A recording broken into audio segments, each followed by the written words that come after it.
Aminul Islam বুলবুলের BCB Shakib Al হাসানকে দেশে ফেরাতে ব্যস্ত হয়ে পড়েছিল। সাকিবকে ফেরানো নিয়ে বিভিন্ন সময় নানা মন্তব্য করে আলোচনা ও সমালোচনার জন্ম দিয়েছে অনেকে, তবে শেষ পর্যন্ত সেটা ফাঁকা বুলি হয়েই থেকেছে।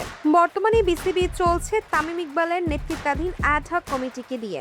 আজ মিরপুরে এক সংবাদ সম্মেলনে সাকিবের দেশে ফেরা প্রসঙ্গে কথা বলেছেন কোয়াবের সভাপতি মোহাম্মদ মিঠুন। সাকিবের ফেরা নিয়ে আগের বোর্ড কেবল স্ট্যান্ডবাজি করেছে বলে মন্তব্য করেন তিনি। সাকিবের ফেরা নিয়ে আশাবাদী মিঠুন বলেন, সাকিবের দেশে ফেরা সম্ভব, আমি অবশ্যই বিশ্বাস করি, তবে এখানে সরকারের কিছু নমনীয়তা প্রয়োজন। তার যেসব মামলা বা বিষয় আছে সেগুলো কিভাবে সমাধান করা যায় সে বিষয়ে আগে কাজ করতে হবে। সাকিব ইস্যু কেবল আলোচনায় থাকার জন্যই দিয়ে রাখা হয়েছিল বলে মনে করেন মিঠুন।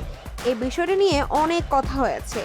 আমার ব্যক্তিগত মনে হয়েছে সাকিব ভাইয়ের বিষয়ে বাস্তব কাজের চেয়ে স্ট্যান্ডবাজি বেশি হয়েছে।